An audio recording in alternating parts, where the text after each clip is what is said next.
Hey, Internet, how are you doing tonight? I hope you're doing well. I am Todd, and I am tired, but it's Dungeons & Dragons night, and you suck it up for Dungeons & Dragons night. That's how it works. Alright, so tonight I am looking forward to playing some Dungeons & Dragons. We're on episode 42! So that's exciting. Not only is that... Yeah, so... Yeah, so we're going to be playing some Descent into Avernus. It's also a bit of a homebrew as well, so if it doesn't mash up... Actually, I love the way that it mashes up. My favorite thing is to do table talk and talk about all the ways that it was like, no, that was the module. No, that was just me. So it's kind of fun to think about that. So if you know the game, I encourage you to say, hey, you changed that. How did you change that? I love to hear your thoughts on the changes that are made and the way that it just dovetails. Love that in storytelling. Anyway, enough about me. We're playing some Descent into Avernus. Let's meet the table, shall we? All right. I think this button works. Hi, everybody. Hello. Hello. So, I think everybody is excited to get back to hell, right? Everybody's happy in hell. Oh, I missed it. Well, don't worry, yes. don't you worry. It's good time in hell, and who wants to bring us basically up to speed from last game? Anybody? They hear enough of me talking. Hey, I barely remembered what equipment I had, so I don't think I have the memory to to recap the episode. That's fair, and we're Saved the souls of a whole bunch of silly paladins, and met Darmita's mom again. She gave us some advice. Said we should go free this demon lord, and here we are at the top of a pit, looking down to free a demon lord. Who doesn't Kosch's Maw stretches out before you. So yeah, you're here to try and get somebody who can take a swing at Zariel on your behalf, keep things distracted. You also had a slight complication. Do you want to tell us about that, Bela? Oh, yeah. I plead the fifth? No. Honestly. Oh, that. Yeah. So unbeknownst to us, when we entered the kind of tomb area, we kind of got attacked by a life-sucking ghost. I went from, I think, 26 to 66. In years, not hit points. In years. Years. Yeah, years. In years. And unfortunately, our Lulu couldn't withstand it. So, yeah, he's dead. Dungeons and And Dragons. my dogs are happy about crazy. that. They're No, really the not dogs happy are about My pissed. dogs are pissed about what happened to Lulu. Yeah. Just like Darmita. Darmita's lost her mind. So Oh man, we'll see what happens. it was interesting to see her break down for a bit. So she's putting her pieces back together. Meanwhile, you've had a good long conversation with Nishida, who is lo and behold your long lost mother, and you got a lot of information from Nishida. Actually, she gave you the hint about the Kosch Maw, possible ally to distract Zariel, the keeper of hell, and your arch nemesis. Sometimes we call them the Eye of Pelor. That ties back to our homebrew. Meanwhile, she did also drop a couple of other juicy tidbits.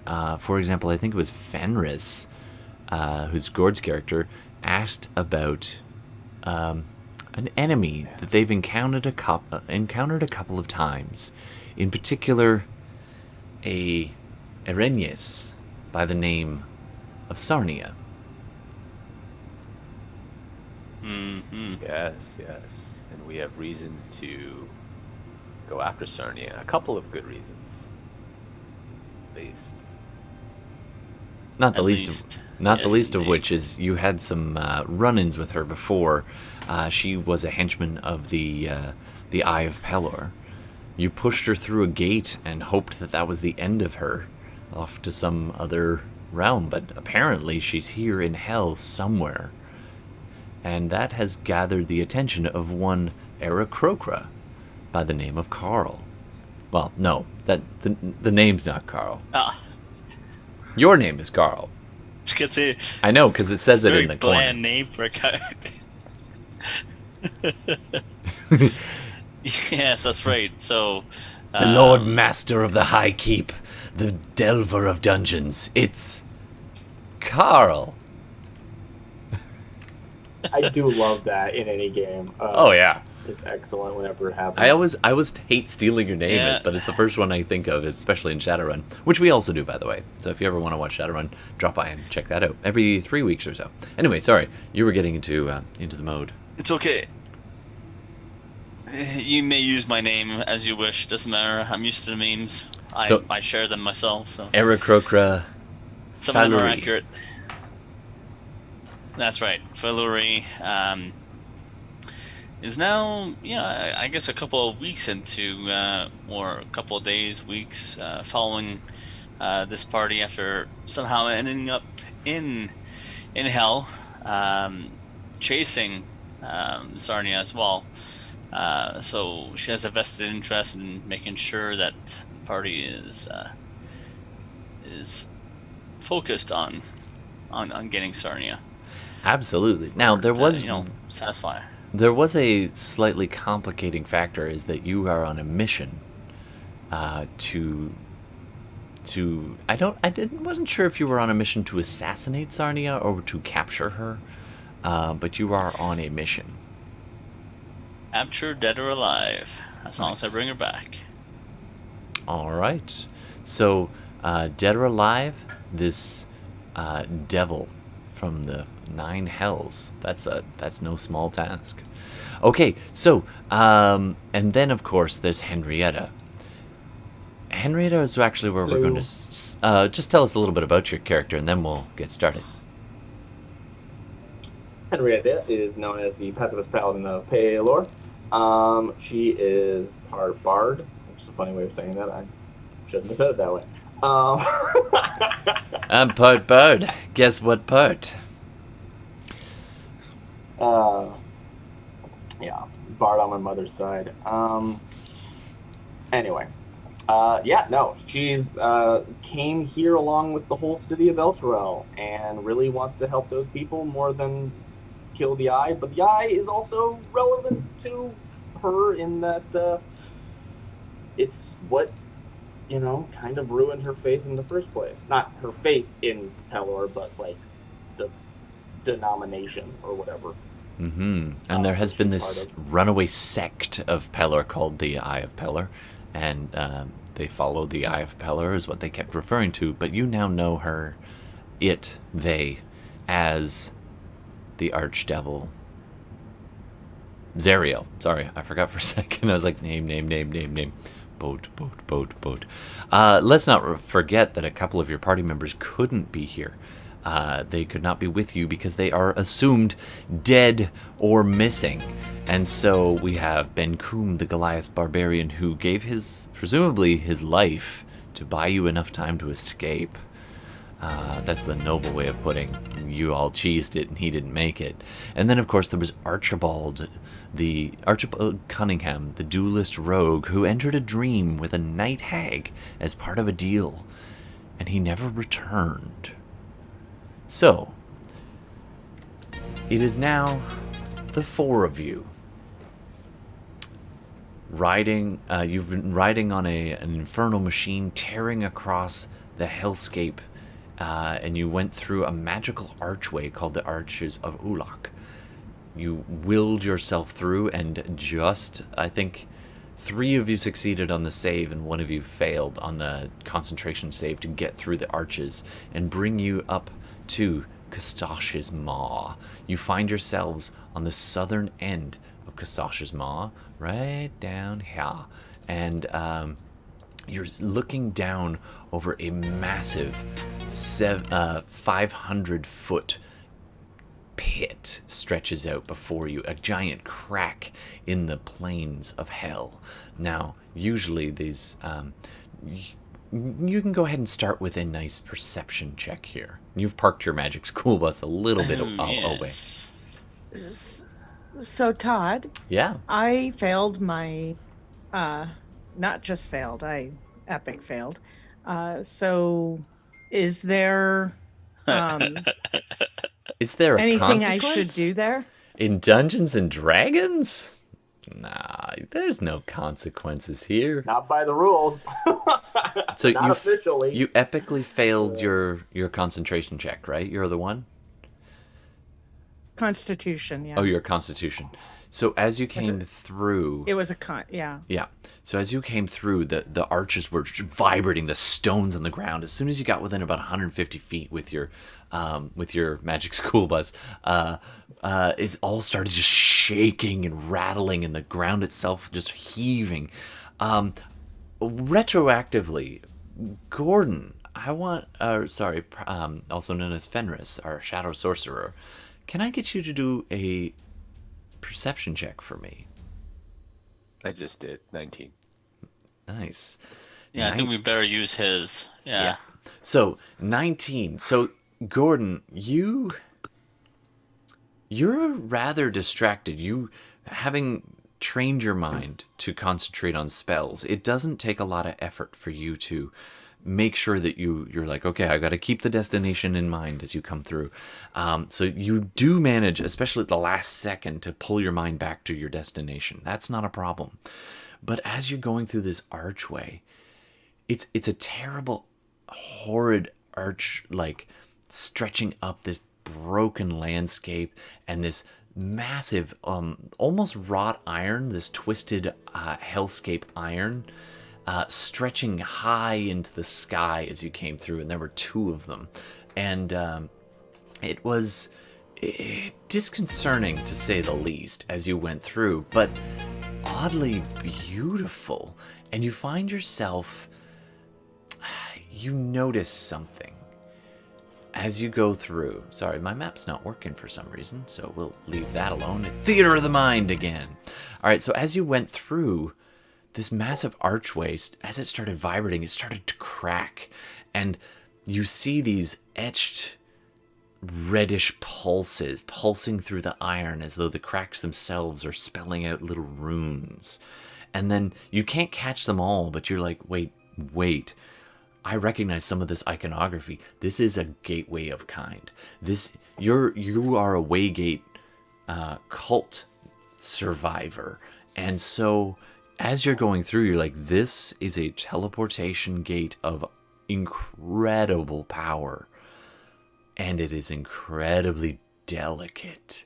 And as you approach and you get right up next to it, you're like, whoa, go, go, go, go, go. And you just urge that last few seconds, you smack, I think it was Darmita, urging her to go a little bit faster, just floor it as fast as she can as you're all approaching this 200-foot high archway, just looming over you as you pull in. And you're like, go, go, go. You force her to go. And that's part of why she got so distracted, is you suddenly like tapped her and said, go, go, go, go. And she had to focus on driving the machine for a second. And she almost dropped her focus on did totally drop her focus on the destination. And the ride there is this lurching, just, it feels very much like you're spinning upside down, like vertigo, and the world is just spinning around you, and you're all being pulled in various slightly different directions, and the bus seems to not be sure who to follow. And at the very last second, enough of you drift one way as Darmita's literally drifting straight up out of it, weightless, as the rest of you pulse away. And then she just somebody, Falurie, sees her and grabs her ankles and just heaves her back down into the bus. And then you are now appear next to Kosch Maw yet again. And you, Fenris, noted that as you left, you heard the arch you drove through go crumbling to the ground. That particular arch is no more. So you stand outside of Christa. Now, flash forward a couple minutes as you kind of gather yourselves, and you've left the infernal machine. You kind of scout out. The way looks relatively clear, except you do note there is a very loud, deep, angry sound rumbling from beneath. From 500 feet below, you hear the roar of some massive creature.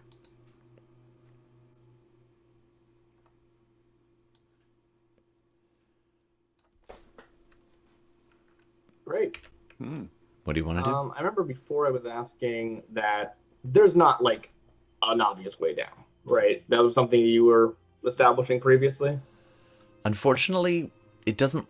None that you can see from this side. It's 500 feet deep, approximately, but it also goes probably the better part of a kilometer, maybe 2, maybe more. You can just see it zigzagging this massive tear through the hellscape. So it's hard to tell. Yeah, you could search around what you it. said before that got me confused. Oh, a little echo there. Yeah, probably when you said zigzagging, that's where my brain was like, oh, there's like a path zigzagging down the side, but that's not what you meant, and my brain just connected the two. Okay, cool. There's not like a edge to the chasm that's tracing down the edge or anything. No, there's no easy Good direct to route. know. Below, you can hear the sounds of something in the dark. Yes. Now. Oh, that's not doing anything. That's just me growling. Let's try that again. It's just you growling. That's okay. You're allowed to just I don't know growl. what's going on. My sound thing's not working. No. Well, it's a good thing we don't have long conversations with Darmita, or Darmita's mom. Anyway, so it's just like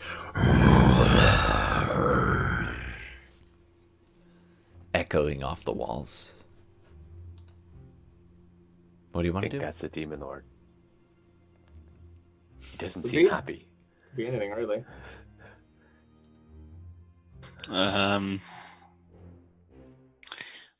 Falurie, Should we go introduce ourselves? yeah, how about I can bring myself and Henrietta down, but how about before we just jump, like basically I shift us down, how about you and Darmita stealthily scout the area, see what's there, and then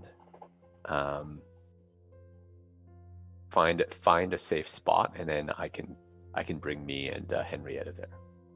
All right. So at that, I turn myself invisible, unless you're telling me that the lighting situation would prevent me to do so. But It's pretty dim. all right. And would it turn me invisible as well? Is it dim enough? Yeah, it's considered. Well, the sky is this roiling kind of reddish. Occasionally, there's lighter sections. So, for the most Darmita's part, thing, it needs darkness, right? Yeah. Like, Yeah. If we can see without dark vision, then No. she can't do it. That's sort of yeah. So it's not dark enough for you. Maybe down at the bottom of the pit, it's dark enough because there's a lot of shadow way down at the bottom. In fact, you're having That makes a sense. really hard time seeing Which is, the bottom. yeah, which is where we're going. So I'm going to activate my boots. All right, mark it off. And yeah, I'll look at Falurie and let's go. All right. All right. I'm gonna The cast two of you use step to. invisibility. Absolutely. The two of you step to the edge of the crack, look back at your companions, and then leap. And the two of you just fall, the wind just whistling past you. It would normally be a bit of a rush, but the air is fetid with foul smells, sulfur and other strong fumes, and plus the heat of it all. There's even bits of ash blowing around that complicate it, so you kind of can't really enjoy the situation. As you drop into the darkness, 1, 2, 300 feet, 400 feet. You pull out of your dive, seeing the walls rushing past you. It actually opens up a little bit inside. The edges kind of overhanging slightly, and as though you're dropping into this massive cavern. It gets more and more hotter and hotter, and it gets you can just feel this oppressive feeling as the sky, such as the light, as dim as it is the main source of light. As it retreats above you, you drop into the pit.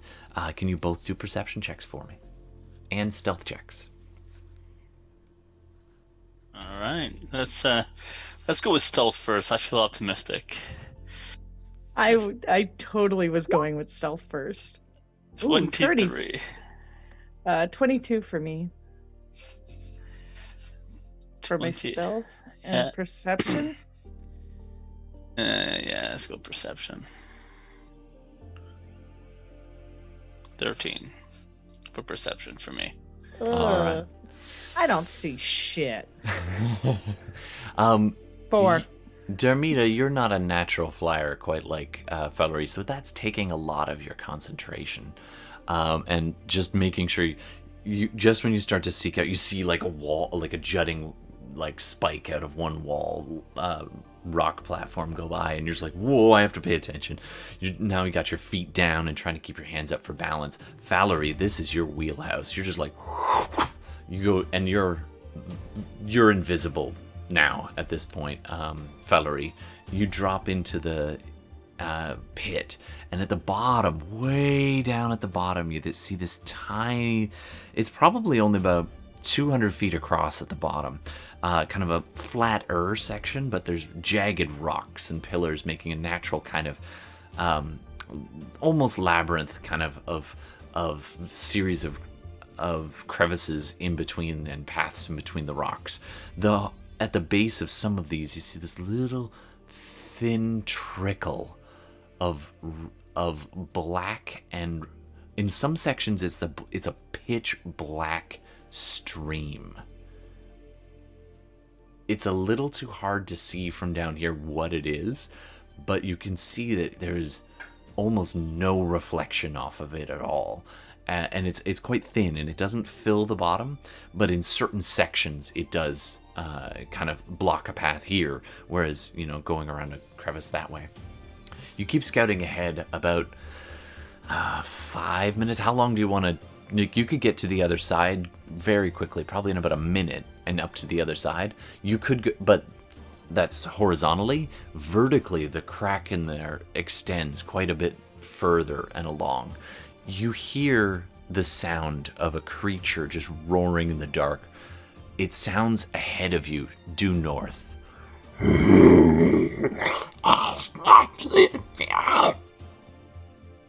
But it's pretty distant at this point. Alright, I'll try and go a little closer.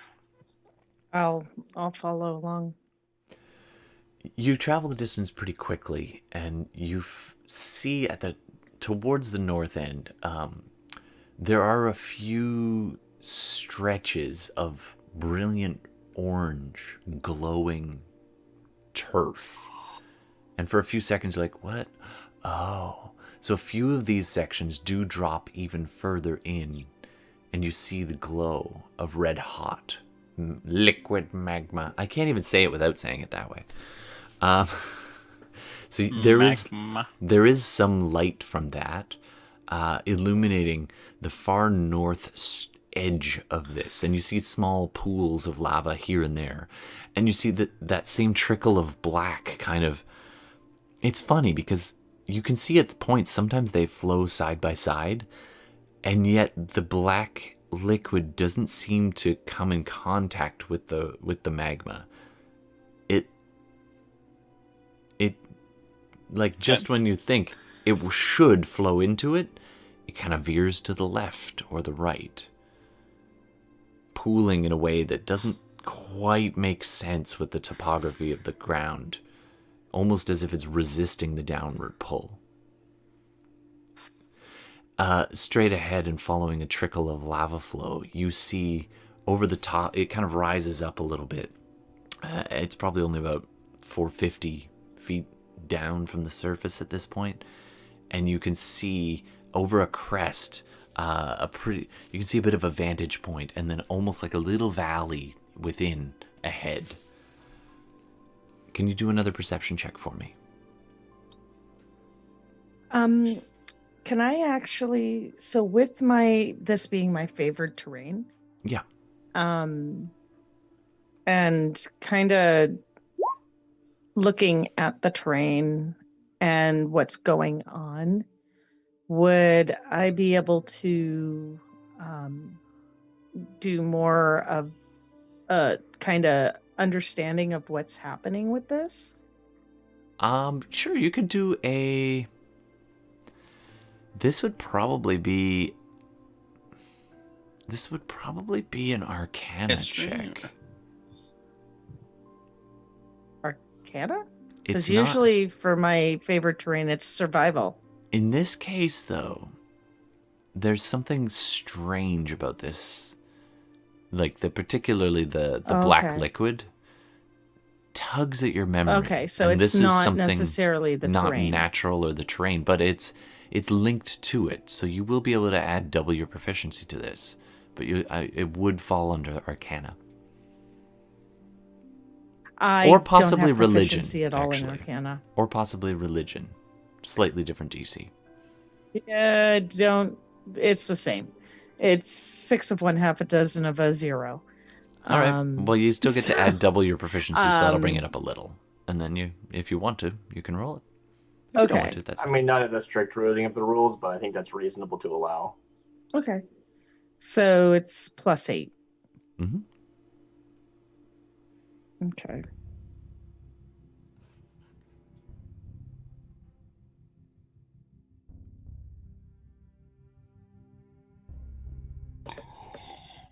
So what do you know about this? Okay, never mind. So 15 plus 8 is 24? 23. Nice.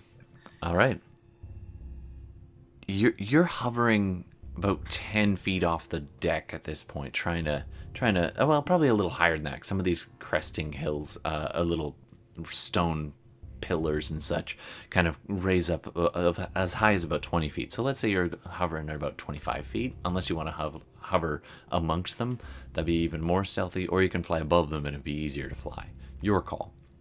But either way, as you're flying over this turf, you pause for a second and look down at this kind of kick your one leg out in front of you to allow those wings to kind of stop you, almost like a hockey stop.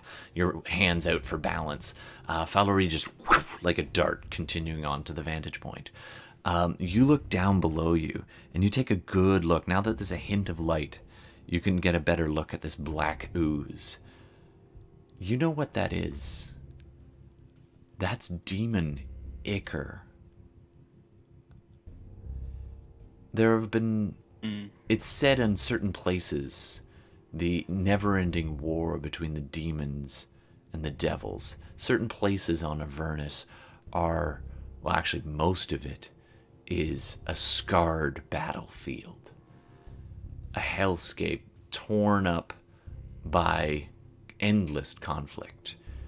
This leaves scars in the land, but it also leaves remnants of the attackers, repelled at great cost by the devils. Sometimes the demons leave an ichor behind. This has many negative properties. You definitely have heard in your training, if you get demon ichor on you, you may become corrupted. It usually eventually evaporates, but sometimes it can fester and pool. This must be a tributary or an offshoot of one such pooling, but it is more than you have ever seen before. This must be connected to some massive source of demon ichor. Meanwhile, Falurie, you keep zipping on to that vantage point and kind of rest for a second perched on a rock looking over this small valley. You see, illuminated from below with this flickering orangish light from the lava nearby, a large opening in the far north crevice, continuing deeper into almost like a massive doorway extending up 100 feet. It's uncarved, it's rough, and yet it does show signs of some intent. And from within it, you can hear this this cackling and this sound of almost whips or chain rattling, and you can hear after a few seconds of perching there, you hear the deep rumble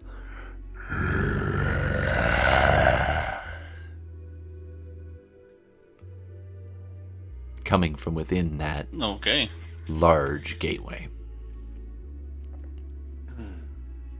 There is clear land nearby. It's not all lava. There's a pool off to the right-hand side, and a little stream of demon ichor and little puddles of demon ichor a few places here and there. But around it is probably a couple 100 feet worth of more or less clear land with some stone pillars and rocks and that kind of thing between it and you. All right. So how far would you say that the growling? I'm gonna say do a survival check. See if you can puzzle that out. Sort of like tracking. It's not too bad. Okay, it's not great.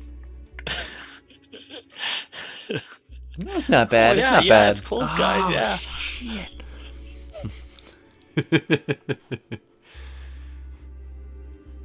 7. All right, it's hard to tell. You know that it's coming from within. Yeah, no shit. But beyond that, it's really difficult for you to get an idea. All right. The way the sound bouncing around. How far is Darmita from me? With that perception check, well, I'll take your previous perception check. You managed to puzzle out where she is based on the occasional quiet muttering swear word that she drops as she's looking around and seeing all this demon ichor. But otherwise, it would be difficult to spot her. So you do pick her out. She's only about 40, 50 feet behind you. She hasn't seen the massive entryway quite yet, but she's moving in your direction. A little bit slower than you. You've been down there for I'll about wait till she 4 or 5 minutes. reaches back. All right, she catches up. You're both kind of peeking up over the edge of a rock, trying to look. You're both drawing on your training to like sneak a look over beside a crevice or a piled up rock, so you don't give away a silhouette. Well, I'll just say, I mean, yeah, I'm here by the way, because we're both invisible. So well, only you are actually. She is. It's dim down here, and where there's no light from the lava flow, it would be dark, and she would be invisible. But so it's weird. Whenever the light flickers, you see just part of her. She's still got 22 stealth. Yeah, that's pretty darn good. So yeah, you're both essentially invisible. But you give away and you have a conversation. Feel free to have talk. like, yeah, there's something quite off from this place here. Like, hearing some deep growls, some weird whips and chains, which I guess in hell it makes sense. But and what's this black shit? Like, this does not look anywhere near normal, even for this part. Oh, it's not good. I mean, I wouldn't say it's not normal, but it's not good. It's demon ichor. It's don't touch it. It's bad. Yeah. Does it have a mind of its own, or is it just it'll flow and then that's it? You're watching it for a little while, and occasionally you'll see like a femur float by, or a tooth, and every once in a while an eye. Ugh. or a fingernail. It's like eating at a really bad restaurant. We could see a fingernail at this point. Yeah. We're that. And like That's tufts of pretty hair. finite. Yeah. No, you're looking down at a pool that's not too far away, kind of at the base of the rock, and it's just nasty. It's like the worst tar pit in the world, and yet after a little while you see one of the eyes flick towards you and then pass over you, not seeing, and then flick back, and then a little it gets swallowed up by the black again. Man, this is freaky shit. Do I hear at this point the growling? Oh, it's hard not to. It's incredibly loud. Right. And it echoes throughout. It just bounces around, reverberating in this cavern. But it sounds like it's coming due north. Yeah, it From definitely where we seems are like it's from within that archway, within the cavern that it extends further north, in directly underneath hell. It's like you're in like hell's subway. Right. Okay.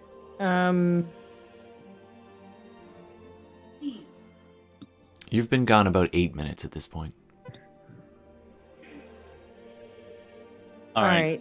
Should I go in further in the archway and see what I can see there, or do we just want to take our chance and just go report back that we scouted a location where we can operate from?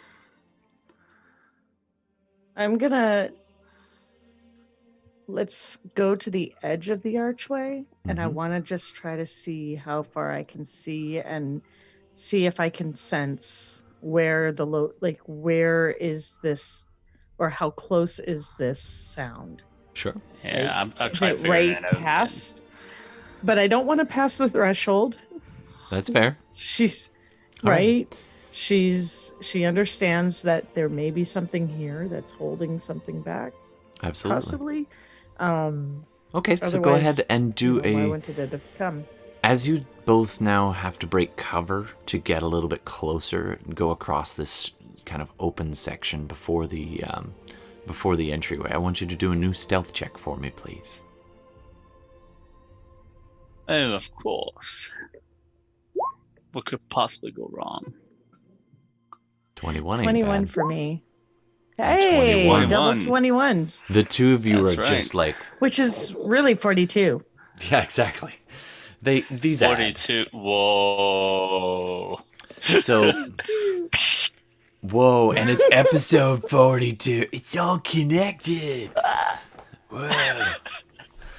All right, so you both just silently half hovering, half skipping from perch to perch where it's quiet and safe to do so as to break up any sight lines.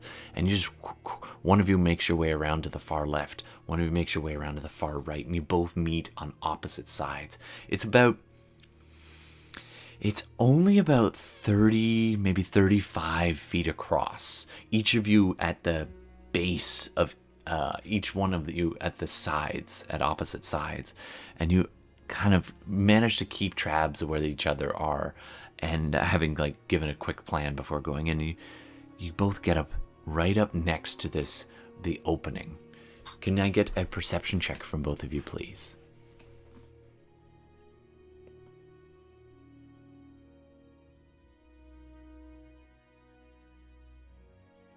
Yep, don't see shit.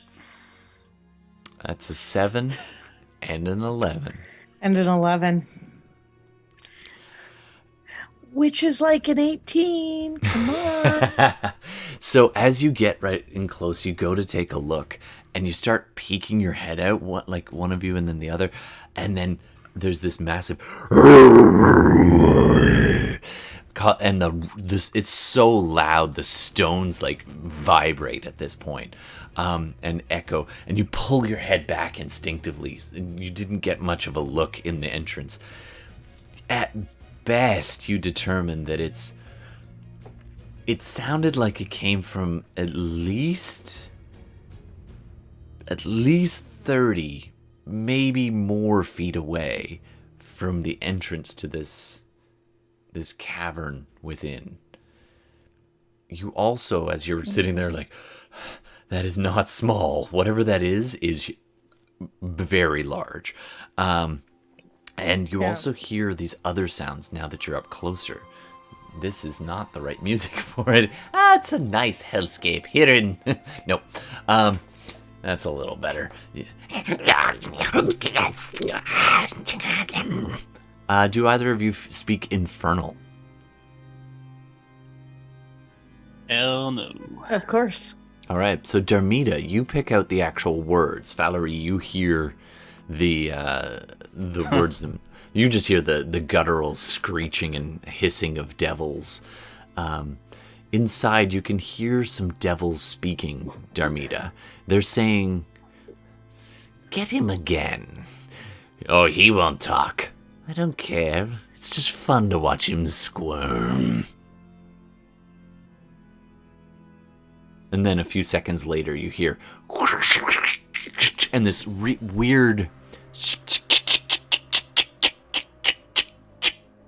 sound, and you hear the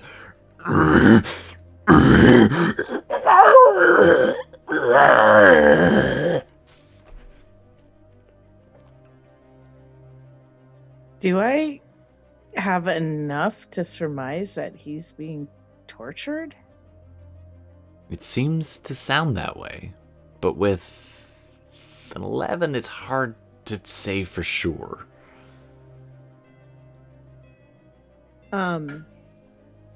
Okay. I'm gonna kind of motion over to Falurie and be like, and basically indicate we need to go back and get the other two, and get back here.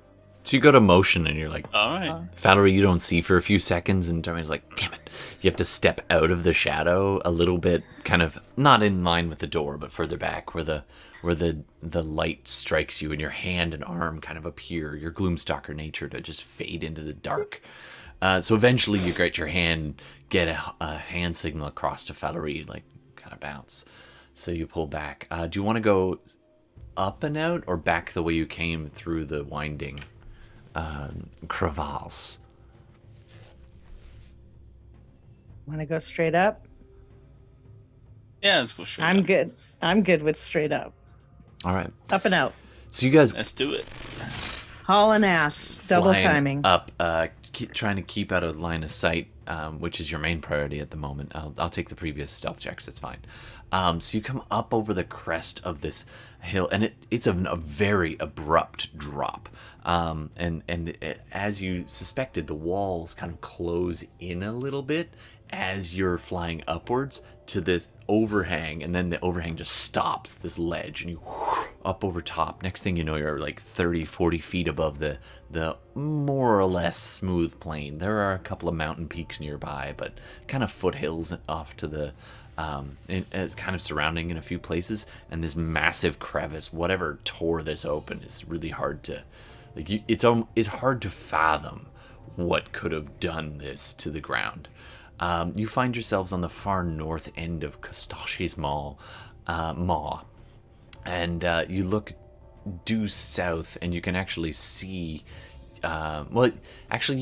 You're gonna have to go around a small outcrop, like a hill or low mountain, to be able to see where you came from. But you have a pretty good idea. You came from down here, and you are currently way up at this end. You could actually, if you wanted to, potentially drive the school bus around and closer, or you can just have them navigate the crevice the way you did.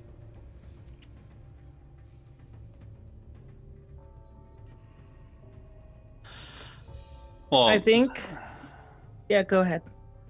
so have them navigate. Like it's only us. Remember our esteemed drivers have pulled pin. So Yeah.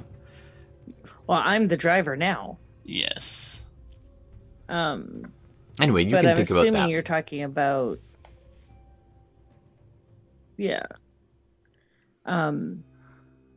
Well, we're back with Hen and. Sure. So you go flying back that way. Meanwhile, Henrietta and right? Fenris, you're on your way. You're flying as quick as you can.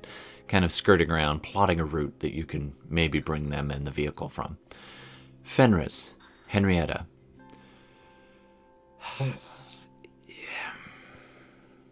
You have a little bit of a time with each other.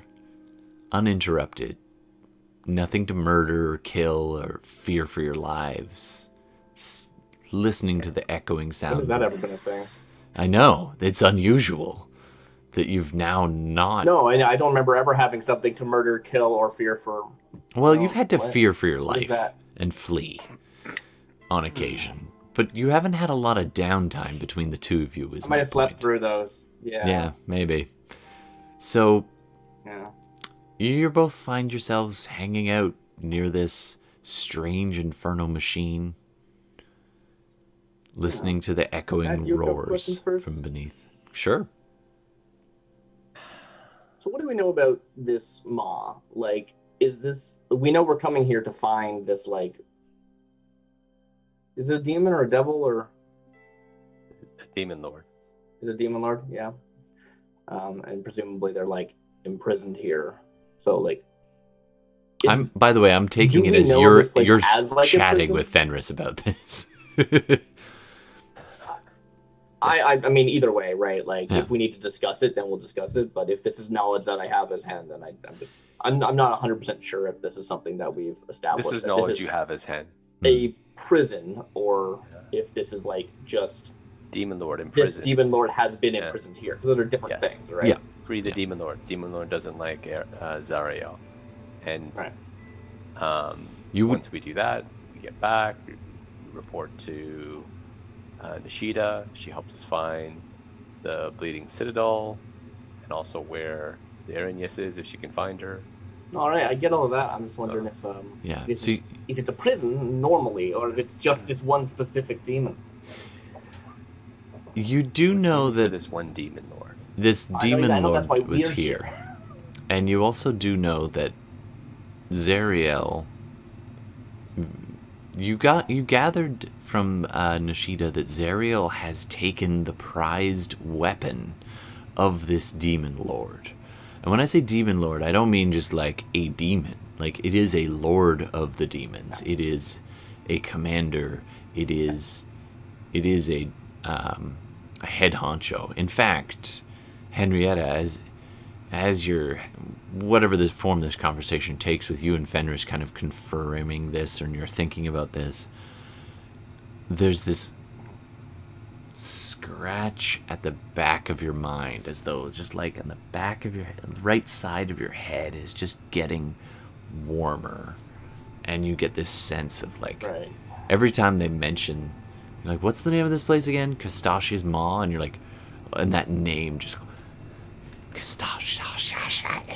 just in the almost like this weird, like something just buzzed past your head kind of response, and then it's gone before you can really think about it. Yeah. You know, Well, I it's gotta kind figure of, out how to get this helmet off. This is starting to get itchy under there.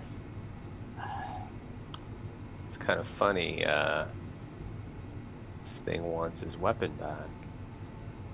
You said something about a promise you made in that dream world, keeping Zariel's sword safe. Yeah. Ariel was dying and handed it to me. So don't let Even it. though that was a don't let figment it of fall. a dream. Yeah. I mean, not entirely sure what happened in the dreams there. You seem to have some stuff that's, well, dang. hmm We never talked about this, but who's gonna wield the sword when we find it? I suppose it depends on what you're planning to do with it. Well, For one, I'd I- like to cut the chains and see if we can get Eltrail back in the sky. I'm all for that. But if we have to throw down against Zariel, well, I'm not exactly a wielder of swords. I have yet to see you actually use a sword. It's true. And Darmita is more of a ranged user. And Falurie is more of an unarmed fighter. Well, That's a bit of a dilemma. I'm not entirely sure if that's something we need to defeat them, right? Well, I want to make sure that whoever we decide to wield the sword is willing to use it against Zariel, to strike at Zariel, if need be. I'm all for cutting the chains, but we may actually have to fight Zariel. In fact, I'm hoping we can gather the strength to. What happened to Zariel again? Zariel? Like, we've spoken to Nishida, right? We've seen people under contract that are able to fight against it. I don't know if hope's lost there. What do you mean by hope is lost? Hope to I guess kill Zariel? No, I don't know if there's hope is lost. That Zariel isn't also under contract that we can redeem them from, save them from. Zariel?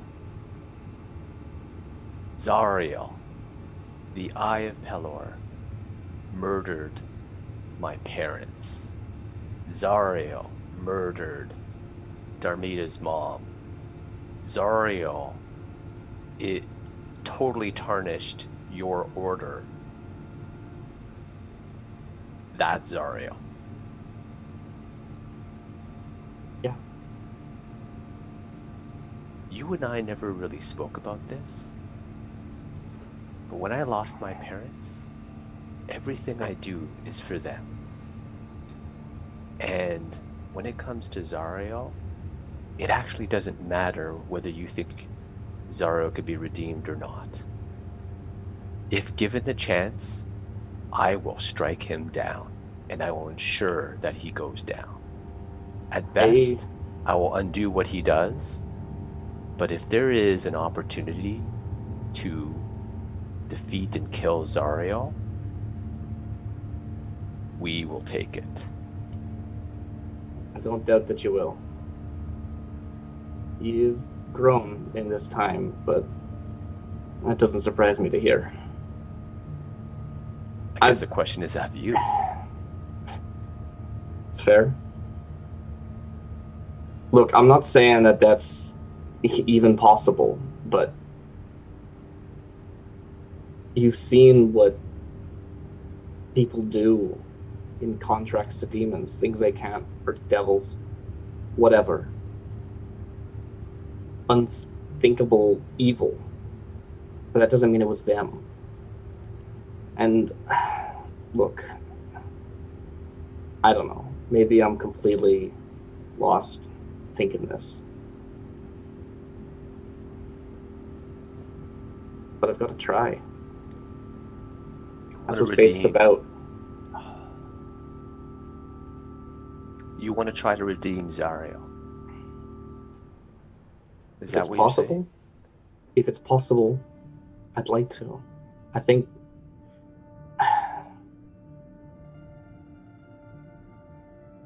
I mean, killing them's not going to bring your parents back. It will give them the justice they deserve. You spoken to them? You say everything you do is for them. You heard what they want? I can't hear what they want. I can't speak to the dead. Yeah. Sorry, that might have been too far. The last time I heard Apologize. them, they were screaming in pain as they were dying. Remember in the dream when you heard them? That kind of screaming? That's the last I've heard of them. Yeah, sorry. That was too far. Listen, you and I don't mean you any ill intent. I've gone out of my way not to strike at you when we first met. I've even saved you when you were in trouble. Unbeknownst to knowing who you are, but I still did. I got you out of that mess. And even so, we cannot be at odds with each other when it comes to this. The stakes are too high. I don't know about this redemption, and I'm not really for it, to be honest with you. Being very upfront with you, I would rather... I'm with you to free El Tyrell, free those people back there, I want justice against the Erinyes, and maybe we can rescue Benkum if he's still around. But Zariel, I want Zariel thwarted, defeated, or destroyed. Any of the above. I don't really care for when you say that he did unthinkable things because of a contract. I don't think that really gives him a pass on the things that he's done. I really don't. And I just hope that when we decide who's taking the sword, you're not going to just try to take the sword because you made a promise to a figment of a dream and try to go down this redemption path and potentially get us all killed. Right? That's my concern.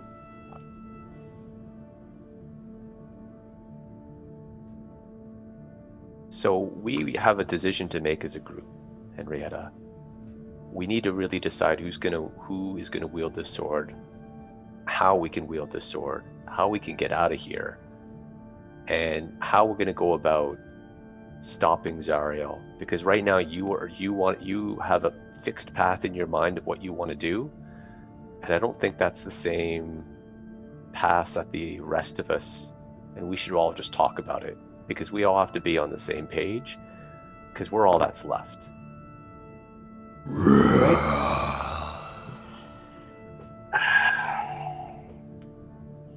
I don't want any of you dying for this. It's something I want to try, but if it means sacrificing any of you, I'm not going to do it. Right about now, Darmita You want and to hold all Falurie your come flying promises. Just have to hope they don't conflict. Okay, they're coming back. We'll talk more of this, but I think we've got a job to do right now. First things first, okay? Wait. All right, so the party is back together near the magic school bus, and Darmita and Falurie.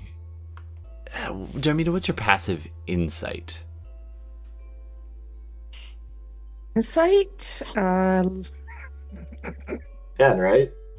11. You're not a very La, la, la. wise ranger. Wow. Okay, so Yeah, all seems good. She's a shooting range. Yeah, she's a shooty one. Yeah, Shoot first, look second, maybe third. Shoot, then loot, then look. Then ask. Be like, wait, But I'm this I'm stealthy as fuck, so is true. So you both just appear at the top of the chasm nearby these guys, and you just both land like Falurie, just 3-point landing, wings just folding back. Darmita, a few seconds later, touching down, little wings on either side of the ankles of her winged boots, just folding back in and becoming just etchings in the leather again.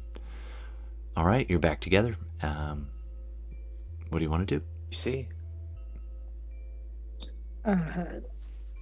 so I'll basically tell Henrietta and Fenris kind of what we saw.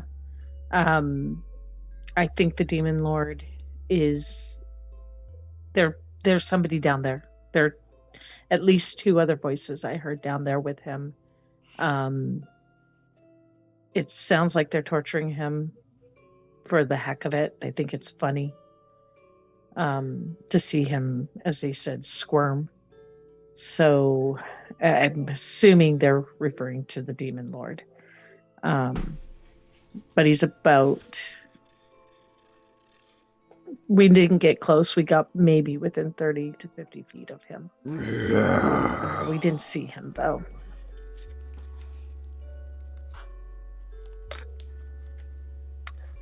What was that? That was just the monster in the background, just occasionally roaring. I'm just adding okay. ambience. Like, oh, okay. Um, What's the terrain down there? Like, what's the layout? Is there any safe spot for me to port us? Uh, it's covered. There's a lot of demon ichor down there. You're gonna. But there are a have to be few careful. spots where we can. A couple. Yeah. If you tread carefully, you could do it by foot, but you'd have to be aware of the little trickle for sure. And then there's the lava. But I will. We do need to. There's a shorter path. We can avoid quite a bit of it if we go further down where Falurie and I came up. So I think we should go there. But I think we should leave the bus here. It's loud. I don't think we need that additional. I mean, it's up to you. It might take us a little bit longer. Just But depends on how much like where you want to take us. Like, is this like an hour trip that we have to walk, or is this?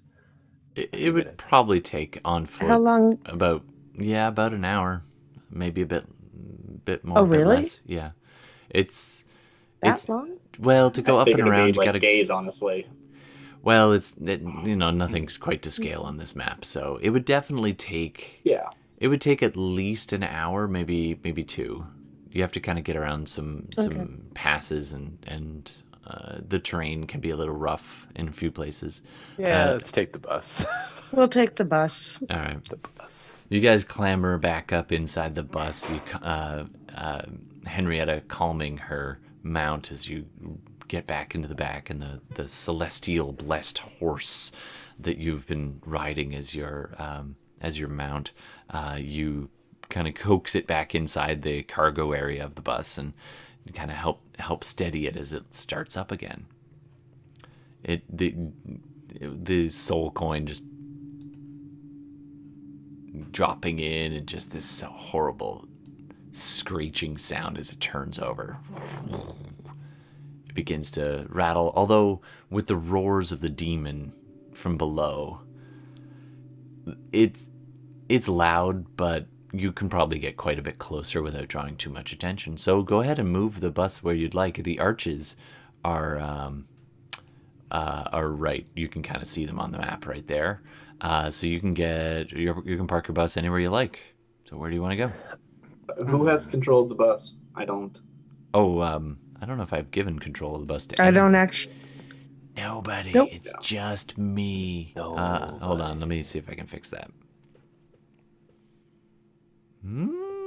I don't see how I can do that. I mean, either so- way, you should move it to where Yeah. you expect us to go, because Yeah, that's so where they were going. You have to right? get Like, through some of I don't the. have a good idea of where that is. Yeah, the map continues over to the right of this, and it levels out actually quite a bit. So you go along. The worst that you have to encounter is go around a dust storm, which is flecked with ash, and take a bit of shelter from that as you get to the top. Do you want to be parked pretty much right above? Do you want to go off to one side? Do you want to stash it somewhere? There is a large series of volcanoes in this massive. Now that you're up at the north end of this, through the dust, you can see there's this massive range of mountains above, stretching up really high. And you can see this massive pillar, almost like it's hard to even tell that it's not a mountain. It's just a little too regular, extending up beyond sight. In behind this first crest of a mountain, just in the landscape around. But you get to the top of the crevice and of the maw, and this you can park the bus kind of in between a couple of foothills where it'll be a little harder to spot. Go ahead and roll a survive. What have we been rolling? You've been rolling ground vehicles. Okay. Which is, but you worked on training this, so just it's a dex check plus your proficiency. Oh, do we have you rolling proficiency? I don't remember. I think it is. Yeah, I think that's what. Now I am. Okay, you did actually practice with it. Oh, Dungeons and I'm sorry. I was Pets. trying to It's all get her good. off. I was about to push her. Oh, It's all good. Eat. We'll take a little pet break. All right, so you guys park the bus a little bit farther north there, and find yourselves looking out over the north chasm of this, looking down. Do you guys want to take a little breather? Take a 5-minute break? Come up with a plan of action? Yes. All right. So we're going to take a quick little 5-minute break. I'm going to refresh my drink here. We'll get everybody settled in and sorted out, and we'll be back as you look out over Kosch Maw. I'm just going to always say it that way. Kosch Maw. I'm glad you picked a pronunciation and they're sticking to it. I'm That's sticking good. to that. I don't know if that's what it actually is, but that's what I'm saying it. All right, so we'll There's be right. usually a pronunciation guide at the beginning of the book. Yeah, you can suck it. No, fair. I hate those. I'm like, I don't know how to pronounce I'm that gonna sound. mispronounce it anyway, even if it's like phonetically. The word phonetic isn't spelled phonetic. I don't believe it. It's It's actually pronounced Karls Maw. Karls Maw. It's true. That's right. All right, so we'll be back. We're gonna just take I'll a own quick. it. We're just gonna take a quick little 5, refresh some drinks, and we'll be back in a few minutes. Okay. I'm not even sure which button turns this on, but we'll figure it out. And we're back. Hi, Internet. We're back. We're playing Dungeons and Dragons, blah, blah, blah. Oh, one last thing before we dive back in. You are more than encouraged to say hello. You're also encouraged to, mess with us. Make some suggestions. Have a random imp fly by and give them the finger. I don't know. That's up to you. So feel free to cash in those watching points. We call them plot points, and you can affect the game itself. Also, don't forget, you can if you miss the game live, and much love actually to those who are catching this in podcast form or on replay on YouTube. You can see the video version of it on YouTube on our channel, SideQuest Live. That's plural, all one word. So SideQuests Live on YouTube or on podcast places. We're on all the podcast places as far as I can tell anyway. And much love to those in Virginia right now, because we're getting some love from people down there watching the show. So thanks very much for tuning in and spread the word. We'd love to share our stories with you. Now, without further ado, these fools are stuck in hell, and let's find out. So you're all in the north end of the maw, looking out over the edge, and it's kind of a bit of an overhang, so you can see it fall away before you. And from here, you can see the slight flicker of a reddish glow from the lava way down at the bottom of the chasm. And you can just, from where you're sitting, you wouldn't see it unless it was pointed out, but your two scouts pointed out to you, and you can see where there's kind of the bit of the platform. You can't see the entrance to the gate directly from where you're parked, but with a bit of a hike around, you can just make out, and you can see where it is from this distance, but it's pretty far down there. It's still a good 450 feet down. All right, what do you want to do? How about you two make your way to a safe spot by the entrance, and then I'll take Henrietta with me, and we'll shift to you. Bela, how long Okay. do the What do we plan to boots do when we last? get there? I mean, 4 hours, cool. 4 hours. Yeah. I know the general shape of the plan, but we don't really know what this demon lord's gonna do when we show up. I have to have some belief that Nishida has a reason for us to free him. She mentioned that he will almost immediately, in a fit of wrath, go after Zariel and try to take back his weapon. I just So let we it don't out need of to the do a cage. deal. Yeah. At that point, the mad cartographer pipes up as you're just kind of calls out from the vehicle, and you can actually hear it.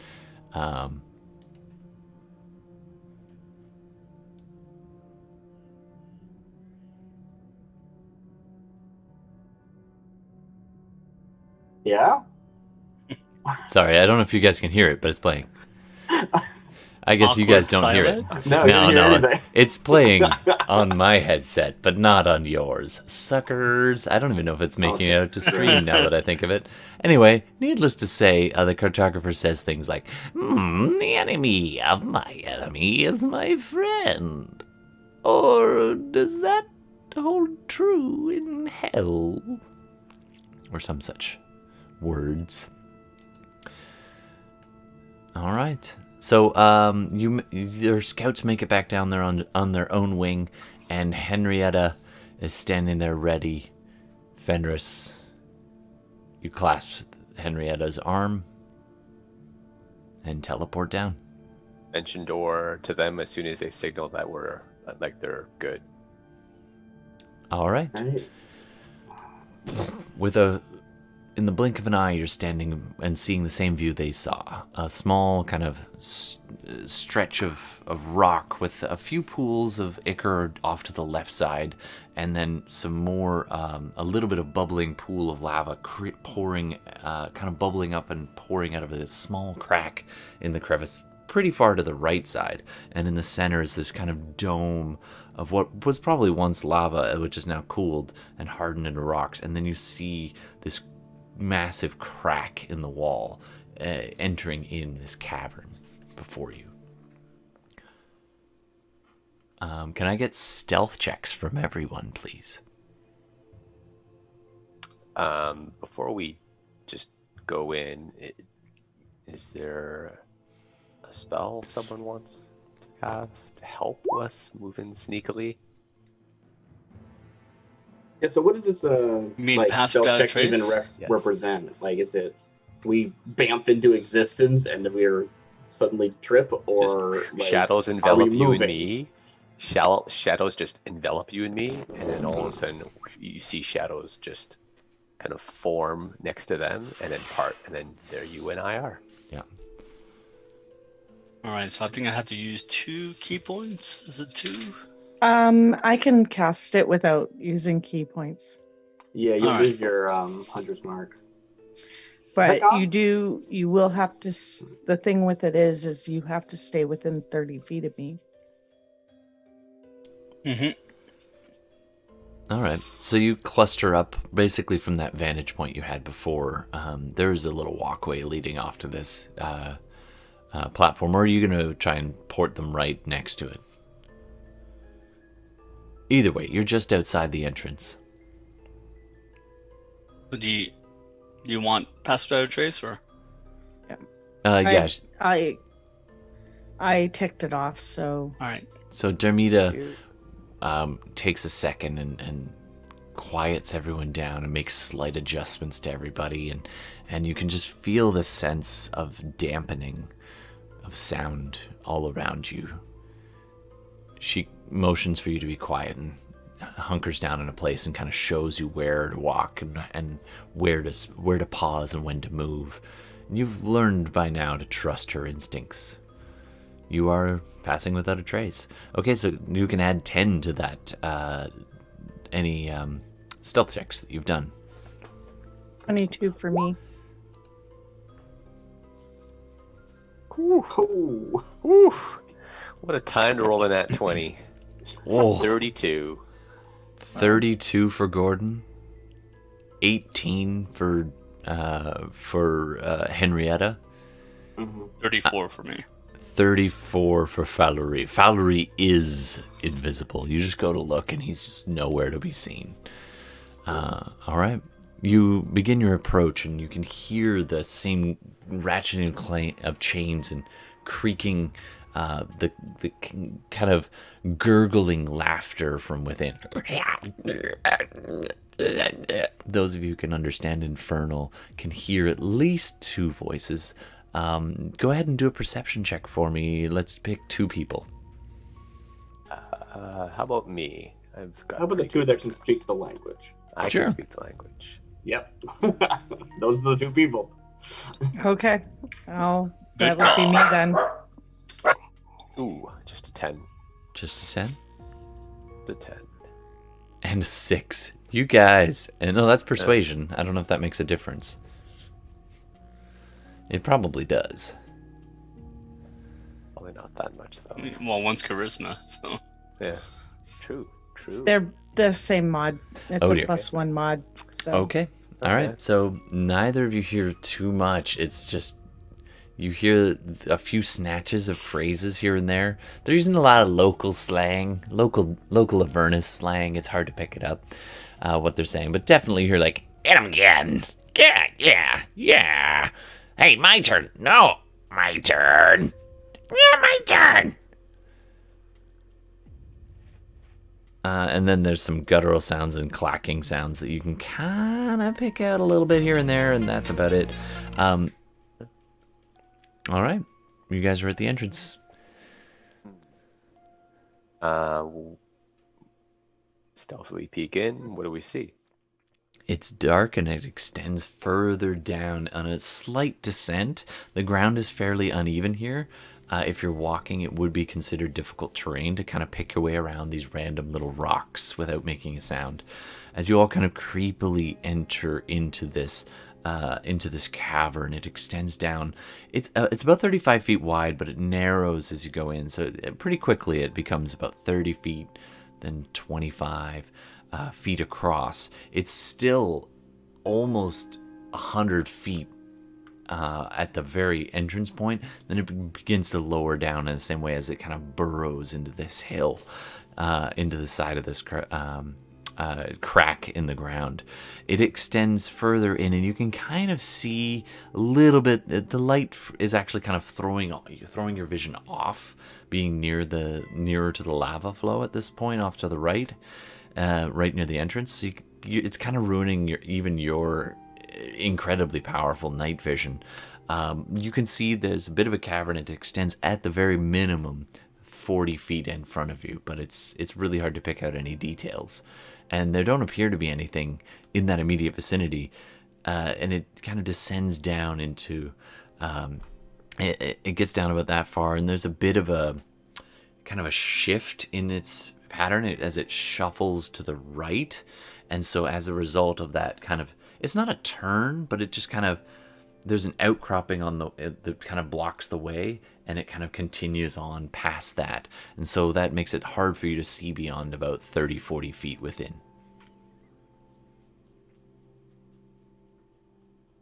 I think we're gonna still continue forward. I don't know who the marching order. I'm probably gonna be somewhere in the middle. Sure, yeah, let's set up a marching order. Good idea. Yeah, this is not like darkness, right? This is just dim still? It's considered dim That's what light, you're yeah. saying?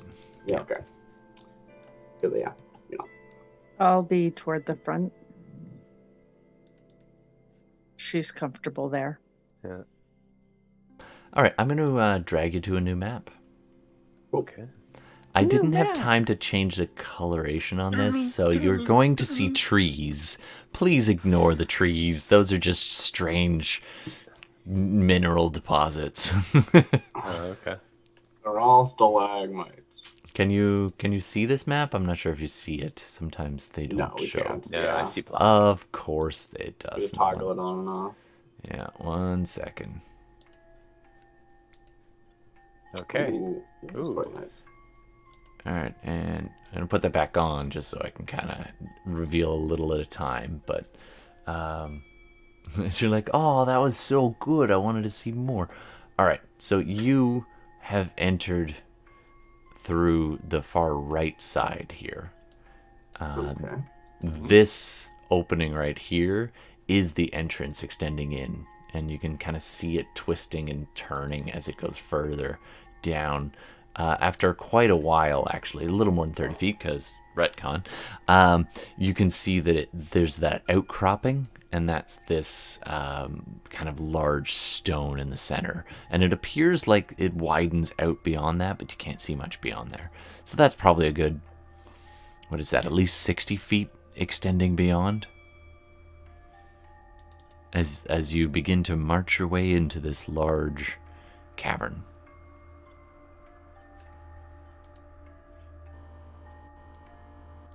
Okay. All right. I'm gonna stay stealthy, and I think we're just gonna move along. And All right. Yeah. be aware of any traps or enemies. Staying closer to the edge a little bit. Sure, absolutely. So, as per usual, Darmita's going a little ahead, but staying within 30 feet, just kind of pausing people and motioning them to go, and then pausing people. You keep going in, and the bellows that the large creature does have kind of subsided for a little while, and now they come as this large, like...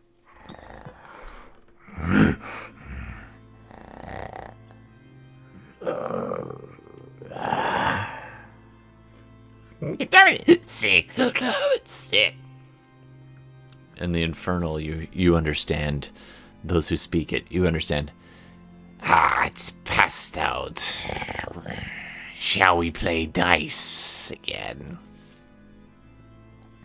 I feel like we're getting pretty close. Like the volume of these speakers is relatively. Yeah, it definitely sounds like they're around a corner. It's tough to say exactly which way because of all the echoes inside this cavern. Yeah, so I think that, if people keep walking, then probably this marching order is correct, because I think Henry's going to take a moment to say a soft prayer under her breath, and I'm going to cast a spell. Okay, what spell are you casting? I'm going to cast tongues on myself. Nice. All right. So you take a few seconds. I understand all languages and can speak all languages. Absolutely. That's There's handy. no concentration, and it lasts an hour, I think. Yeah, it's a pretty good spell, actually. I like that one. It's a pretty good spell. All right. So I'm now the only one who can't understand anything. That's right. I could cast it on you too. Nah, it's all right. Don't worry about it. It doesn't have concentration. Falurie, you notice as she pauses and does this and reaches up and kind of just touches the tip of her tongue a little bit and mutters a quiet hymn type sound, and then looks up at you. And so at this point, Darmita, you get the impression that, well, the cavern, wide as it is, as it extends, at this point it narrows because of this large outcropping. And you can see there's kind of two ways. It kind of forks. There is a bit of a ridge. It would be a bit of a climb to get over, right in this section right here. And then it descends downwards in a pretty steep downwards off to the left. Then on the other side, off to the right, around this outcropping, you get the impression that it continues on up and to the right over that, up and to the right, and it stays more or less level. So off to the left, it drops down, and off to the right, it continues around a bit of a turn. Yeah, go ahead. Can I listen for the Various sounds? voice, like the Sure. the speaking or dice or whatever I hear? Yeah, absolutely. Do a perception check. I win. You know what's gonna happen is that those devils or demons are gonna tell a joke. You guys are all gonna laugh, and Falurie's gonna feel left out. I thought you were going to say Falurie's going to be the only one who doesn't, get noticed. It is not the night There's for that too. perception tonight. That is officially a 4. Mm-hmm. It is so echoey down here. It is... you're talking about a 50-foot tall crack in the ground that's, at this point, only about 20 feet wide. Maybe a little less in places. Other times it's more about 40. And the sound is just... bouncing around every time. It's a wonder it's essentially Darmita is focused on keeping all of you so silent and keeping everyone passing without a trace that it's just not, you can't pin down whether it's going to be off to the left or the right. Which way do you want to go? I have all my eggs in one basket. Boy, if this were survival shit, I'd be fine. But perception, not so much. You should be getting bonuses to your perception, because that is a wisdom skill, and you're in your natural terrain. So that's you can double the perception. Not perception, the proficiency. Well, then Still it low. would It would only be an 8 still. In this situation, yeah. But, Still doesn't help like, you in this case. Sorry. Rules is written. I'm gonna- You get your wisdom and intelligence skills increased. Yeah. So I'm gonna, as I get near Darmita, I'll take a look at and seeing, noticing the fork in the path. I'm gonna try to discern where the noise is coming from. Is it coming down to the left or is it coming from the Okay, right? go ahead and do a perception check for me. I think my gut says go right. Terrible. Terrible. I rolled a 1, so I got 7. you do have a saying for these scenarios, don't you, Bella? Which one? Yeah, I can't hear it either. It's echoing all It's over the just place. so echoey. It's just bouncing or like.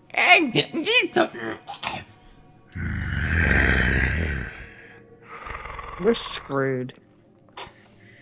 I'm Well, really pretty good at perception. oh, I know what the saying Not is. tonight, Evil you're not. goes left. Evil on. goes left. It's your call. I never know which direction you're going to go when you say that, but I do know you say that. I might as well make a check, right? This is the Sure, thing we're doing. yeah. Go ahead. This is Knock that thing in yourselves out. D&D where we all make the same check. We'll till all someone make the gets it. same check until somebody gets it. Or you Good all idea. roll a 2. There you go. I attune to the sounds now that I can understand them. Oddly enough, you don't. Oh, yeah, well, you do understand the sounds, and you're not. It's not just 2 infernal voices. You hear another voice in the dark. Very low, very rumbling. I will have my revenge. The others don't seem to be responding to that as much as you are. You do hear the infernal voices cackling about, no, you cheated. No, you cheated. Ah, we all cheat. We're devils. Of course we cheat. You managed They're to. very lawful people, let's be honest. Yeah. Wink. Yeah. Which direction? You is it? do determine that the more you can see now or hear now why it was so difficult. The sound is coming from both sides, Right. indicating that it probably connects somewhere further along. Cool. But it seems to be more directly coming from the left side. Okay. Alright. I'm just gonna do hand sign motions this way, type stuff. We're being quiet. Henrietta, from where you're seeing and everybody else, you can see it does widen up behind that first kind of outcropping, and then there's a bit of a room, and it does continue on off to the right side, considerably more level. And then if you do want to go to the left, you have to scramble up over a lip, and then a bit of a drop, not even a bit of a drop, a good 20-foot drop, clamber down rough rocks into a much narrower passage. It's probably only about, at this section, it's more that it stays about 20-25 feet across, whereas the one to the right widens up into a larger room, and then it seems to narrow off into a couple of passages from there. Okay. Assuming I can do it relatively quickly, I'll climb up here and see if that vantage actually lets me get any sight on anything. But Sure. sounds like probably not. Okay, so go ahead and do an athletics check for climbing. Okay. 20. Nice. All right, so you clamber up the top, no problem. And all right, so the couple things you go ahead and do. Actually, I'll keep your perception check. You definitely see a couple of things going on. You come up over, and the first thing you notice, and it widens up considerably after this into a large, kind of multi-leveled. There's a couple of as it descends further in, it drops more until it comes to a sheer wall that's been just carved out of this by water or God knows what. And so this room extends probably about 60-70 feet across, and it's got first the ledge down from where you are is about 20 feet, scrambling over rough rocks, and then it extends for about another 20 or so, 25 feet, a bit irregular, and then it drops again, and then it's a much thinner lip, and at the bottom you see about 75 feet away you see a very it's quite a large cavern, and you see on the first tier of this, the one directly below you, and probably about 35 feet away, a glint of bone white draws your attention as you see a bone devil standing fairly near the edge of this lip, looking out at, and it's another probably 20-30 foot drop on the far side. It's hard to tell from this vantage point. You see a couple other shambling shapes. I'm just going to grab a couple of you see a couple Lemurs. of there are a couple of lemurs kind of dotted around you. They draw your attention because you can hear them just they're quiet moaning, and the multiple mouths on them kind of giving away their position. You see some other it's hard to see them on this map, I'm sorry, because they blend in so damn well, but you do see a couple of other hold on, I might have this. Hold on, let me see. So is this bone devil actually tiny, or is that a mistake? No, I'm sorry, that's a mistake. It's on the way to large. So it sounded like you were saying that the voices were louder from this direction than the other direction. And I was expecting... So does this connect? Like, is there like a path off of this that leads to our demon lord, or? Hold on, I haven't described that part yet. As you kind of focus your eyes further down past the bone devil, you see these massive... You want to call them... First, they're like rock formations, but in the shape of massive pillars, and they extend upwards. And there's a few of them, but one of them is particularly large. That's this center. In our map, it looks like a tree. And standing next to that is this incredibly... It's a... Oh, actually... Yeah, it's a huge fiend like tied up on the rocks. Now, unfortunately, I don't have that immediately in front of me, so it's just going to take me a second to pull that up for the map. But you see this large this huge creature just pulling, bound against those rocks, its arms stretched behind its back. You see its head kind of slumped and kind of its chest kind of heaving. It is etched in weeping wounds, some of them new, some of them old, this thick black bruises. It's kind of purplish gray, pinkish skin, just mottled with a whole bunch of scars, and you see these thin lines from this vantage point. They look thin, and you see, yes, exactly, thank you. You see, it doesn't have horns, but that's okay. It's got big ears. It does now. You see these,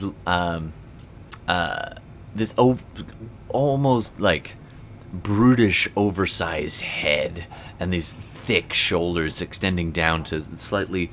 It looks very much like a giant, but twisted, and these bone spurs and formations kind of giving the hint that it is no regular giant. This is a large... a huge fiend. It's on the cusp between large and huge, if you wanted to... It's quite big, though. Cool. All right. I don't know whatever happened to all my... So I will try and crawl back down as quietly as I can. Oh yeah, do a stealth check for me. Like, our side. Sure, I can do another one if you want. My stealth is bad. You still have passed. Not today. Not today, Satan. So what was it? Fitting. Yeah, 28. So I peek up there and I want to like crawl back down and then like report to everyone as quietly as I can what I saw. All right, you see... Oh, sorry, I didn't quite